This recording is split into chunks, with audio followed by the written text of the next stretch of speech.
State bank of Pakistan के नए figures के मुताबिक पाकिस्तान के रिजर्व्स में 150 मिलियन डॉलर्स का डेफिसिट यानी कमी।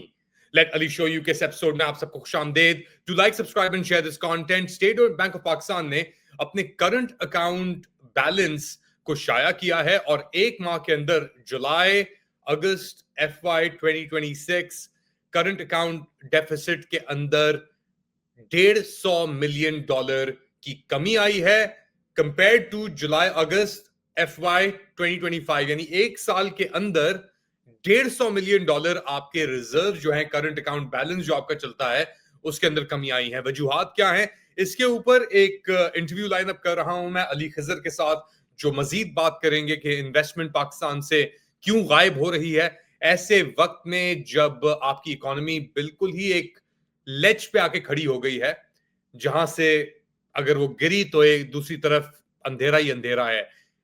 साथ साथ रीजंस क्या है इसके, आपके इंपोर्ट बिल के अंदर इंक्रीज आ रही है, एक्सपोर्ट्स आपकी नीचे जा रही हैं, नेट इन्वेस्टमेंट आपके मुल्क के अंदर जो आई है, अगर आप रोल ओवर्स को निकाल दें तो वो मंफी की तरफ है। इनफैक्ट लोग अपने पैसे पाकिस्तान से जितनी तेजी से निकाल सक रहे हैं वो निकाल रहे हैं। कंपैरेटिवली अगर आप इसको देखें स्टॉक मार्केट के ऊपर, तो वहां पे तेजी दिखाई दी जा रही है। पाकिस्तान स्टॉक एक्सचेंज PSX जो कराची में है, उसके अंदर 1700 पॉइंट्स इजाफा हुआ है। अब बेसिकली 1 लाख तकरीबन 55,000 के करीब ये खड़ी हुई है, जो तारीख के अंदर सबसे ऊंची लेवल है बेसिकली PSX इंडेक्स की। तो बहुत बड़ा एक तनाव है। एक तरफ तो आपको आपके जो बजट डेफिसिट है वो इंक्रीज हो रहा है, या आपका जो बैलेंस है डेफिसिट का वो इंक्रीज हो रहा है। State bank of Pakistan current account balance के तहत बिलियंस ऑफ डॉलर्स के अंदर ये आपके होल्ड होता है, मगर 150 मिलियन डॉलर एक साल के अंदर कमी आई। और दूसरी जानिब जो स्टॉक एक्सचेंज है वो तारीखी सतहें उबूर कर रही है। तो how do you make sense of this? Ali Khazar आएंगे, वो हमें बताएंगे इसके ऊपर। उस इंटरव्यू को जरूर आप देखिएगा। मगर एक रीजन जो ये स्टॉक एक्सचेंज के अंदर स्पेशली बाउंस की दी जा रही है, वो ये कह रहे हैं कि जी जो अभी सऊदी अरब के साथ पाकिस्तान का स्ट्रेटेजिक डिफेंस मुआहिदा हुआ है, उसकी वजह से इंक्रीज आई है। अब हमें नहीं पता इस मुआहिदे के तहत क्या डील हुई है, वो पैसे कहां आएंगे, किधर जाएंगे। हमें याद है पिछली 2015 के अंदर जब राहील शरीफ गए थे, उस डील के अंदर कहां किसको कितने पैसे मिले, कुछ नहीं पता हमें। और ये ठेकेदारियां जो हैं, ये तो पाकिस्तान अफवाज का पुराना काम है। मैन पावर प्रोवाइड करना, सिक्योरिटी सर्विसेज देना अक्रॉस द मिडल ईस्ट, उनके वही ज्यादातर प्राइमरी का हक है। अनस्किल्ड लेबर फोर्स, सिक्योरिटी, इन सब चीजों के ऊपर पाकिस्तान का फोकस है, क्योंकि SIFC अगर आप देखें, special investment facilitation council, investment facilitation तो वो सिफर नहीं, वो मंफी की तरफ है।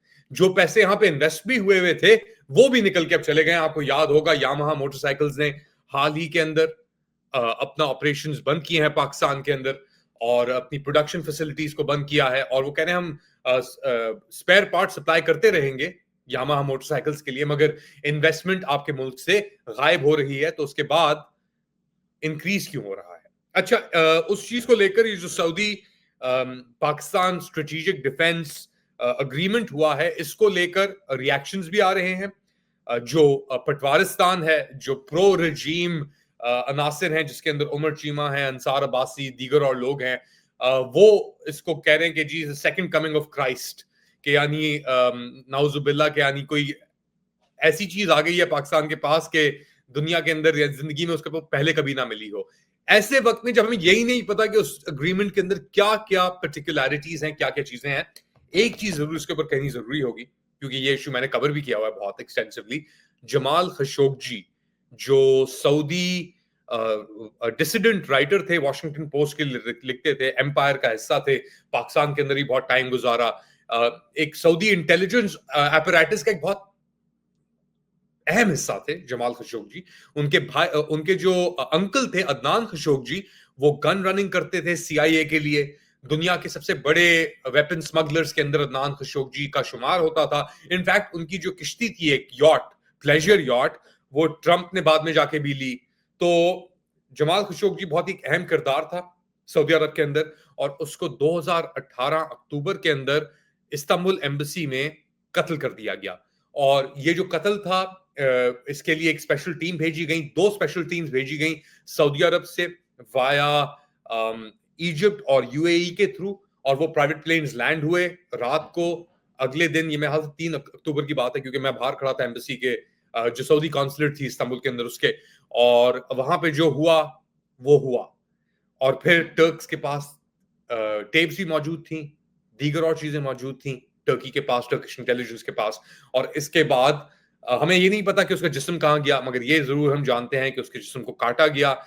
एम्बेसी जो कॉन्सुलेट का जो कॉन्सुलर का रेजिडेंस था उधर लेके गया गया, और पीछे एक पिट थी जहां पे उसे जला दिया गया, एक बारबेक्यू था जिसके अंदर उसको जला दिया गया। ये 2018 की बात है, और ये बेसिकली रिएक्शन आया था उस वक्त, जो लोग अभी सेलिब्रेट कर रहे हैं, जिसमें से मुर्तजा सोलांगी हैं, उमर चीमा हैं, दीगर और लोग आप देख सकते हैं। इस पूरी फहरिस्त आपके सामने तस्वीरों की लगा दी है मैंने। ये 2018 के अंदर जब खशोगी मरा था, तो उस वक्त ये इनका मौकफ था। अब याद रखें कि पाकिस्तान के उस वक्त वजीर आजम इमरान खान थे, और 2019 के अंदर लगभग इमरान खान सऊदी अरब भी गए, और उस विजिट के ऊपर भी बड़ी तनकीद हुई कि नया अब्बू बना लिया है, ये सब कुछ। अब इस डिफेंस एस्टेब्लिशमेंट की और ये डिफेंस कॉर्पोरेशन जो पैक्ट हुआ है, इसके बाद वो सब जो ट्वीट्स थी और चीजें थी वो रीसर्फेस हो रही हैं। जमाल खशोगी का जो कत्ल था, उसके ऊपर ऑब्वियसली टर्की और सऊदी अरब ने तो एक मुकमुका कर लिया, अमेरिका के साथ भी मुकमुका हो गया, मगर उस वक्त थी आपकी सीआईए डायरेक्टर हैस्कल, वो भी आई थी तुर्की। एक बहुत बड़ा एक सीन बना था ये। और अभी तक बेसिकली ये एक ऐसी चीज है जो हमारे वाजे सामने है, क्योंकि एमबीएस की रूल को उस वक्त खतरा था, महसूस हो रहा था कि यार कि मेरे खिलाफ इस तरह ये किस तरह तनकीद कर सकता है। कुछ ही साल हुए थे, 1 साल कबल जो सऊदी अरब का वो था, ब्लॉकेड था कतर के ऊपर, और उनके साथ जो उनका इख्तलाफ चल रहा था वो भी अपने उरूज पे था। तो एक इंटरेस्टिंग टाइम था वो साल। उसको भी कितने साल हो गए, 7 साल होने को आ गए। अगले महीने खशोगी के कत्ल को 7 साल हो जाएंगे। याद तो रहती है इंसान को, वक्त बदलने में टाइम नहीं लगता। और ऑब्वियसली जब ऐसी चीजें हो रही हों आपके खित्ते में, जब इजराइल एक खूनी जनूनी बन के एक जानवर की तरह, वहशी की तरह उतरा हुआ हो मैदान के अंदर, और आपकी डीलिंग्स हो रही हो कन्वीनियंस के ऊपर बेस्ड, क्योंकि पाकिस्तान तो निचोड़ दिया है ना, खाली खुश कर दिया अंदर से, बिल्कुल ही पाकिस्तान। अब ये एक दोस्त से बात हो रही थी, उसकी फैमिली पीएमएलएन के साथ बहुत अरसे तक उनका ताल्लुक रहा है, अभी मेरे ख्याल से ताल्लुक है वो, एट हार्ट पीएमएलएन सपोर्टर्स हैं वो पाकिस्तान के अंदर। तो वो कह रहे थे यार चीजें बद से बदतर होती जा रही हैं, और कोई उम्मीद नहीं है, अकॉर्डिंग टू ये दोस्त जो था मेरा, कि चीजें बेहतरी की तरफ जाएंगी। तो ऐसी सिचुएशन में जब चीजें बद से बदतर होती जा रही हैं, और बेहतरी की तरफ जो लोग इस सिस्टम के अहलकार भी हैं वो भी कह रहे हैं कि यार नजर नहीं आ रहा कि बेहतरी की तरफ चीजें जाएंगी, तो फिर आपके मुल्क से डाइवेस्टमेंट ही होगी, डी इन्वेस्टमेंट होगी, और फिर आपके हालात वही होंगे जो बेसिकली आपके हालात अभी हैं उससे ज्यादा बदतर होंगे, क्योंकि आपके पास अगर पैसा नहीं आ रहा मुल्क के अंदर जो लोग हैं मौजूद, वो अपना पैसा बाहर निकाल रहे हैं और जगहों पे इन्वेस्ट कर रहे हैं। तो एक बहुत बड़ा ये एक इशू क्रिएट होता है। और इशू क्यों क्रिएट ना हो, इजहार राय हर इंसान का अपना हक है। सही है, आप तनकीद करते हैं किसी के ऊपर, किसी को पसंद नहीं आती वो आपकी तनकीद, मगर तनकीद करना तो हक है। अब तनकीद की काशिफ अब्बासी ने, और बैंक अकाउंट बंद कर दिए गए महर बुखारी के, यानी उनकी अहलिया के, जो खुद ही एक जर्नलिस्ट और एंकर है, उनका अपना प्रोग्राम है, उनकी अपनी हैसियत है एज अ सीनियर जर्नलिस्ट सहाफी पाकिस्तान के अंदर, उनका अकाउंट बैन कर दिया गया। ये बेसिकली आया है, ट्वीट आया था कुछ 24-48 घंटे पहले काशिफ अब्बासी का, कि मुझे तो नो फ्लाई लिस्ट पे डाला हुआ है, मगर मेरी बीवी गई महर बैंक, और वहां पे उनका बैंक अकाउंट बंद कर दिया गया है। तो ये हालात हैं, ये सिचुएशन है इस वक्त पाकिस्तान की, कि आवाज उठाने पर भी आपको आपकी यानी हकीकत बयान कर दी जाती है। एक तरफ ये हो रहा है, काशिफ अब्बासी को तो ऑफर किया हुआ है बहुत अरसे से, लास्ट मेरे ख्याल से वो वॉइस थी एज सच मेन स्ट्रीम के अंदर इतनी बड़ी, जो आईना दिखा रही थी। और अब उनकी बेगम के भी बैंक अकाउंट्स को बंद कर दिया गया है। तो इतना जुल्म, इतना जबर अदलिया कहां है? नोवेयर। बट अदलिया ये नहीं कि नोवेयर है, क्योंकि एक तरफ तो ये बैंक अकाउंट्स बंद हो रहे हैं और कोई रिकोर्स नहीं है आपके पास। शहबाज राणा के ऊपर एक केस किया हुआ है इन लोगों ने, उनकी रिपोर्टिंग के ऊपर, उनकी रिपोर्टिंग को लेकर। He is a senior journalist. उनके साथ जो बंदा बैठता है कामरान यूसुफ, क्योंकि वो एट हार्ट पटवारी है। Kamran is a former colleague, acquaintance भी है, दोस्त भी है, मगर हकीकत जो है वो है शहबाज राणा के अकाउंट्स के खिलाफ केस हुआ हुआ है। जो बंदा उसके शो के ऊपर बैठता है उसके ऊपर कोई केस नहीं है। तो आप देख सकते हैं कि सिलेक्टिव जो लॉ है, जस्टिफिकेशंस जो जो दी जा रही हैं, वो किस तरीके से प्ले आउट हो रही हैं। और इसके ऊपर दो बड़े अहम नुक्ते अब सामने आए हैं। पहले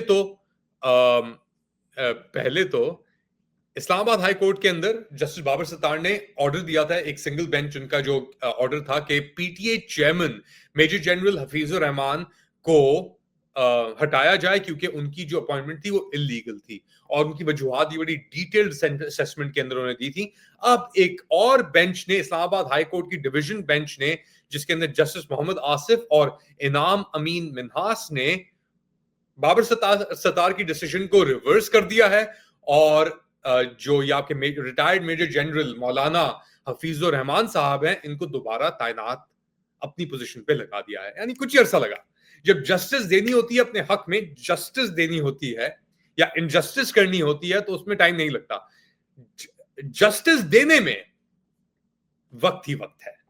यानी अब 2 साल से ऊपर हो गए इमरान खान को, उनके ऊपर अनगिनत केसेस हैं, उनको जेल ट्रायल की जा रही है, उनकी बेल हियरिंग्स तक मंसूख कर दी गई। अभी सुप्रीम कोर्ट ने बेल दी थी उन्हें जिस केस के अंदर, वो भी अब उसकी कोई औकात नहीं कि और केसेस लगे हुए हैं और बेल्स हैं जो बेसिकली डिले पे डिले पे डिले की जा रही हैं। और इस सिलसिले में और दीगर और सिलसिलों में इमरान खान पीछे नहीं हट रहा।